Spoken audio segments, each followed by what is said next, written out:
I didn't really do any videos during drywall because it sucked and I just wanted it over with, which is fine. I mean, I've done dozens of things here that I haven't documented with video, so whatever. But I figured I would give you a tour of the drywall work that I did do before I covered up with primer.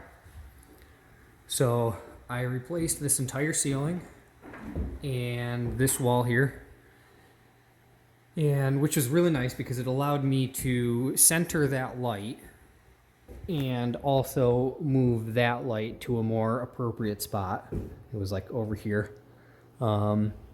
This wall was wood panel, really bad condition. So I pulled that down, and then it was glued to the drywall. So the drywall wasn't in a condition to be used. So I pulled that down and realized that it's only a 4-foot external wall on the windward side, and it had really bad insulation. So then I replaced the insulation, which is nice. You can see I was going to just have them all vertical. That way I just had a few flat joints to do. Bingo boingo, nice and easy. But I have 15 1/4 on center studs, which is not 16 on center, which is standard. So that was a troubling thing. So then I had to turn them all sideways. The first one I had already cut to the nice custom profile to meet that wall.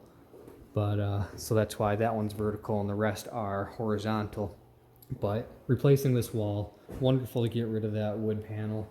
But also this corner was a bit of a mess. And then like this drywall didn't come all the way over to the door casing, and there was like fiberglass insulation sticking out. Up here there was a 2x6 piece of lumber that was the front face was flush with the outside face of the original wood paneling, so they couldn't even like cover it up with their many layers of wall. And so what they did do is they covered it with one of those like 10-inch curtains that goes across the top, and that curtain came all the way out there for some reason. Real weird, but like it was a real nasty piece of lumber, like nails sticking out of it and everything. So it's really nice to have this corner looking tidy in the corner, have the drywall all the way up to the wall, get rid of that. That corner, the vertical corner, it had an opening between the two walls big enough that I could stick my fingers in up to the knuckles. I didn't do it. I don't want to get bit by whatever lives in the wall. And then also this wall is 2 layers of drywall thick, but stopped 2 inches from the ceiling. He had that covered up with a piece of crown molding, and then this had a different piece of crown molding, or a different style. And then this had like a 1/4 round going up a wall, which you just don't ever see, but it didn't even cover up the crack. The crack was so big. So like 3 different things coming together, terrible joint, but all of that's fixed. That's just wonderful. I had the thermostat. The thermostat was here. I moved it to there. I like it better. Someday we want to completely renovate the kitchen, maybe a year or two, knock down both of these walls. So I did like C+ work, patching it and joining to the ceiling because, spend my time doing other things. This wall here, I assumed was going to come out during that renovation, so I wasn't too worried about it. But anytime I had like nice drywall compound mud that I had left over when I was, done with the thing, I'd just come over here and I'd smear it on the wall. And after doing that enough times and then doing a nice skim coat, it's looking really nice because it looked worse than this wall. It actually looks quite nice. So that's this room. The hallway, I replaced the ceiling and then just patched the walls. This here is a new piece of drywall. It is flat and it is vertical. The existing wall over here is not either of those things. It was like flush down at the bottom, and up at the top it stuck out 1/4 inch.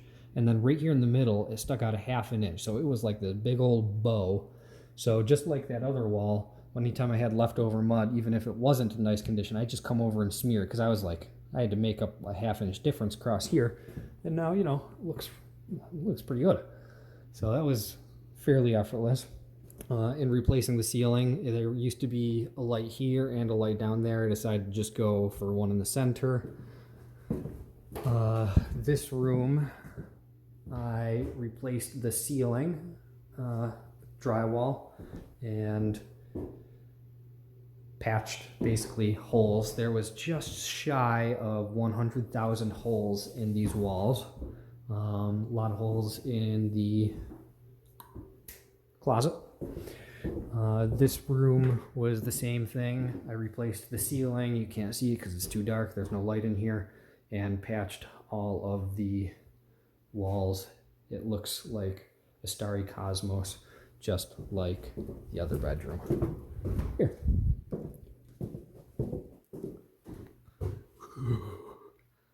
But the ceiling looks really nice.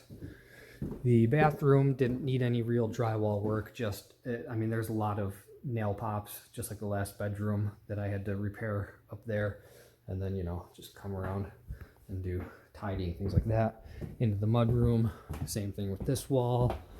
Come into here, and just before you get into the kitchen, there was like a old home security console thing that I removed because I don't use it anymore. But that was like a big old, like 8 by 10 inch panel that left a huge hole there, so I had to do a big old patch there. Into the kitchen and back to the dining room. So I knew that if I worked hard enough, spent enough time, put in enough effort, that I could get this looking really good. It's my first time ever doing it. You know, first time you do anything, it's not that good, but I just kept going and going crazy. And I think I ended up with something that is as good as a professional.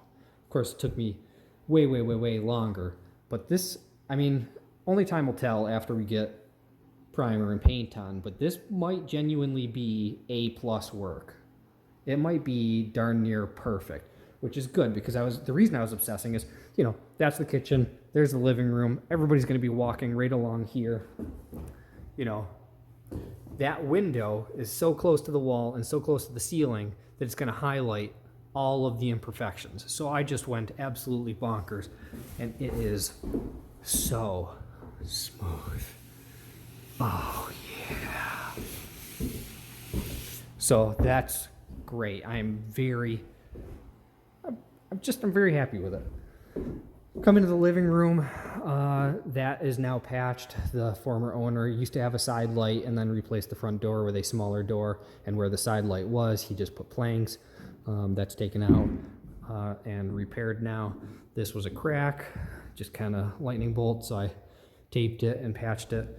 And then this, you know, closet came all the way out here. And so I removed this. I was having a lot of fun swinging a sledgehammer. It was really great. But then when I got real close to the wall, I was real careful, right? And I was taking time with my oscillating saw, plunging cuts and prying real carefully, because the drywall over here is in nice condition. The drywall inside the closet is in really nice condition. And I was doing this before the flood happened. So I just wanted to replace a little bit of drywall up there, and a little bit there, and there, and there, because the idea of getting full sheets of drywall and putting them up was just, it was intimidating to me.